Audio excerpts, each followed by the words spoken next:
Thanks so much for joining me again today, and I'm really excited to show you my latest Nightscape project. Today we're in the central Victorian hill country, not far from the Harcourt and Castlemaine area.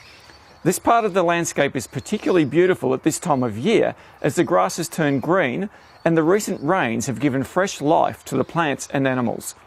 The distant views are amazing, and I feel so blessed to live close by to this amazing landscape. It's now winter in the Australian bush, and I have to admit I love this time of year, especially for shooting nightscape images. And just over my shoulder down there in the paddock, there's some awesome subject matter to shoot. So come on, let's go and have a look.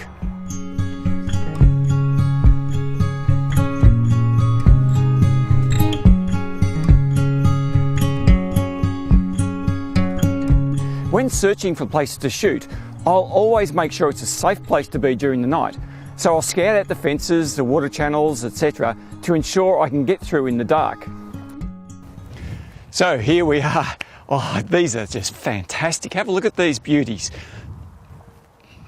I think they're Chevs. I'll just have a look at the badges and see what I can find. There's nothing much on this one. This one here has got Chevrolet written on the inside, so what a fantastic find this is. Now these are on private property, and I've gone to great lengths to actually track down the owner of this property, and I've asked him, is it okay to come here and shoot these after dark? And he had no problems with that. I've had plenty of occasions where I've actually gone to the trouble of finding the owners of the property, and rarely, if ever, do I have a problem with that. They love the fact that I come and ask them. So here we go. Oh, this is just going to be fantastic. I can't wait. So I've done my planning. I've measured the direction and the coordinates, and the Milky Way core is going to come up right over in that direction. So to get this beauty in the shot, all I've got to do is just move over this way just a little bit and get my angle down nice and low. And I'm going to get some of this tree here overhanging the car, which is my intention anyway. And when I light paint this old Chev Ute, I think it's going to come up fantastically. I can't wait to see how it goes. There isn't a lot of open sky over the cars, but I know from experience that it can still be a magnificent perspective. This is where a bit of pre-planning and experience comes into play. I would often pass by scenes like this because I thought there wasn't enough night sky visible behind the trees in the background. You'll be surprised how little of the sky we can actually see compared with what shows up on the back of the camera when we shoot. It's all about composition and perspective. Both of these elements are so critical in the planning process. Now, I've mentioned many times in the past how we'll often miss a great scene because we don't take the time to check out the large picture, but also the small details. So sometimes we just need to have a good look around and see what the big picture looks like, study the landscape, and then spend a bit more time looking at the small details, the things that will make all the difference in the final image. Now, of course, the reason I've come to this location is because of the old cars. But when I arrived here, I realised there's so much more here to see. So I stood on this dam bank and just had a good look over that valley, and I saw a number of things. I saw an old dead tree, which I think would look fantastic as a foreground subject. And then a bit further up the paddock, I saw this wonderful old fence post and a gate. And I'm thinking to myself, this is just wonderful. This location is a gold mine of opportunity for nightscapes. So when I come back here at night time, I'm going to visit all of those spots, and it just goes to show what you have to do is open your eyes, have a good look around and see what's there, and just take a moment to take it all in, and you'll be really surprised with what you see. Because of the elevated position of the gatepost, it was so easy to see what else was visible on the property. The scene was simply breathtaking, and it was a lovely moment of reflection while standing on the hilltop. I spent a lot of time out here in these beautiful green paddocks with the rolling hills. And why wouldn't you? I mean, this beautiful winter sunshine, it's gorgeous.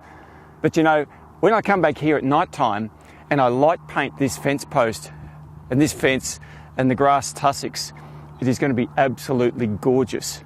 It's just something else, out of this world. When I returned during the night for the shoot, I knew I wanted to use the 20mm focal length lens to capture the cars and the gatepost area. This gives me a fairly wide perspective, whilst at the same time keeping the foreground subjects close enough to allow for a greater level of detail to be seen. I used my tried and tested fine art light painting technique to bring out maximum detail on the foreground objects. This involves special lighting and the blending of multiple images to get a level of clarity that just isn't possible with a single frame.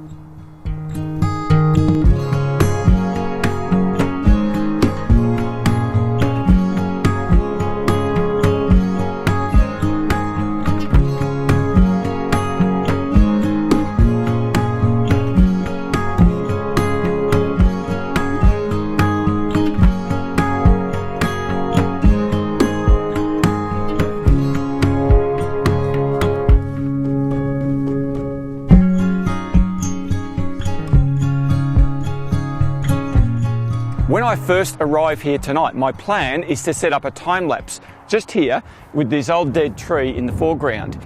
Now, behind that will be the busy freeway, and you can see over there the trucks and the cars going through.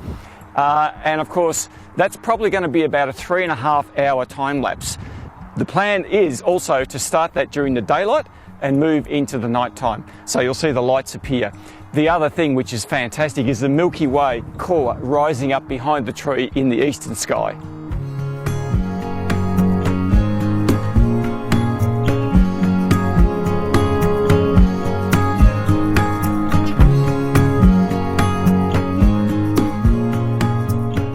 This has been one of my most successful and enjoyable field trips so far.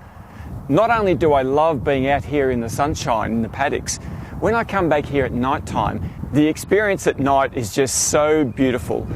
I can't really explain it, but I can tell you this, I absolutely love it. So, once again, we've been on a bit of an adventure today, and I hope you've got a bit of a glimpse into how inspiring these trips can be. Next week, I'm off on another very exciting road trip, and I'm going to be documenting and recording every step along the way. So, I'll look forward to catching up with you guys then. See you later.